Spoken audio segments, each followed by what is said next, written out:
सूर्यवंशियों का कर्तव्य। சூரியவம்சிகளின் கடமை. तुम हो देवी देवता सनातन धर्म के प्रवृत्ति मार्ग के पक्के।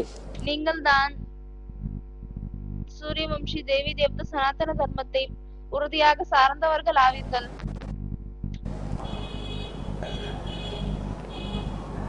तो सूर्य है जो सबसे पृथक, किसी से अटैचमेंट नहीं। ஆகவே சூரியன் யார் எல்லாரை விட தனிப்பட்டு இருக்கிறாரோ, யாரோடு எந்த ஒரு ஈடுபாடும் இல்லையோ, தொடர்பு இல்லையோ, वो देता है, அனைவருக்கும் கொடுக்கிறார். किसी से कुछ लेता नहीं है। ஆனால் யாரிடம் இருந்தும் எதுவும் எடுத்துக்கொள்வதில்லை. ऐसे जो बच्चे हैं सूर्य के, இப்படிப்பட்ட சூரியனுடைய குழந்தைகள் யார் இருப்பார்களோ, जो देने की इच्छा करते हैं, யார் கொடுப்பதற்காக மட்டும்தான் ஆசை கொள்வார்கள், देने की इच्छा नहीं करते, எடுத்துக்கொள்வதற்காக ஆசை கொள்ள மாட்டார்கள், सूर्यवंशी। அவர்கள் தான் சூரியவம்சிகள். विश्व कल्याण के लिए उनका कहते हैं कि हमारा जन्म जो हमें मिला है किस लिए मिला है। அவர்கள் உலகத்திற்கு நன்மை செய்வதில் தான் ஈடுபட்டு கொண்டிருப்பார்கள். அவர் சொல்வார்கள் என்னவென்றால், இந்த பிறப்பு எது எங்களுக்கு கிடைத்திருக்கிறதோ इसलिए मिला, विश्व कल्याण के लिए मिला। அது உலகத்திற்கு நன்மை செய்வதற்காக தான் கிடைத்திருக்கிறது. जैसे सूर्य सारे विश्व को देता है, रोशनी देता है, எப்படி சூரியன் முழு உலகத்திற்கும் வெளிச்சத்தை கொடுக்கிறது, ऐसे वो भी सारे विश्व के लिए है। அதே போல்தான் அவர்களும் முழு உலகத்திற்காக தான் இருக்கிறார்கள். ज्ञान की रोशनी देने के लिए है, ஞானத்தின் வெளிச்சத்தை கொடுப்பதற்காக இருக்கிறார்கள். दिए को किस लिए जलना है? तूफानों में விளக்கு புயலில் ஏன் எரிய வேண்டும்? तूफानों में चलने का जलने का कोई मकसद होगा ना। அந்த புயலிலும் எரிவதற்காக அந்த விளக்கிற்கு கூட ஏதாவது ஒரு லட்சியம் இருக்கும் இல்லையா, உள்நோக்கம் இருக்கும் இல்லையா?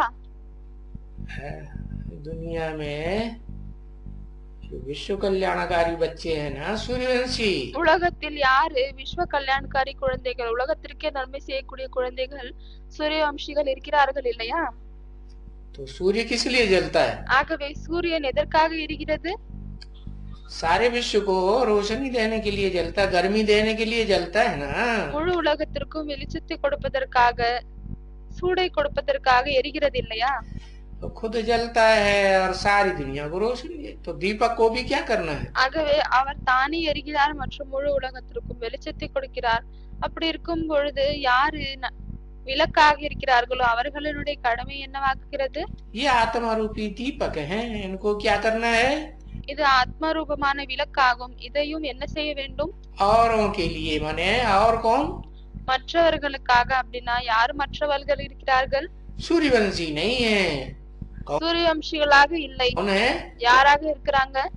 कोई इस्लाम वंशी है, कोई बौद्ध वंशी है, சிலர் இஸ்லாம் வம்சியாக இருக்கிறாங்க, சிலர் பௌத்த வம்சத்தை சேர்ந்தவர்களாக இருக்கிறார்கள், क्रिश्चियन ढेर के ढेर हैं दुनिया में, சிலர் கிறிஸ்டியன். அதே போல நிறைய பேர் இருக்கிறாங்க உலகத்தில். कि नहीं है? இல்லையா என்ன? उनका कल्याण नहीं करना है? அவர்களுக்கு நன்மை செய்யக்கூடாதா என்ன? है? कल्याण तो करना है। நன்மை கண்டிப்பாக செய்யணும் தான். तो वो तो और हैं, पराये हैं, उनका कल्याण क्यों करना है? कीड़े मकोड़ों का, पशु हिंसक जैसे पशुओं का। ஆகவே யார் மற்றவர்கள் இருக்கிறார்கள்? புழு பூச்சிகள், சிலந்திகள் இருக்கிறார்கள். அதே போல கொடூரமான விலங்குகள் இருக்கிறார்கள், இம்சை செய்யக்கூடிய விலங்குகள் இருக்கிறார்கள். அவர்களுக்கு ஏன் நன்மை செய்ய வேண்டும்? क्यों करना है? ஏன் செய்ய வேண்டும்? क्योंकि उनको भी आप समान आत्मा बनाना है। बनाना ही नहीं, आत्मलोक ஏனென்றால் அவர்களுக்கும் கூட தனக்கு சமமான ஆத்மாக்களாக ஆக்கணுமா இல்லையா? में उनको भी ले जाना है या नहीं ले जाना? ले जाना। ஆத்ம உலகத்தில் அவர்களையும் கூட கொண்டு செல்லணுமா இல்லையா? கொண்டு செல்ல வேண்டும்.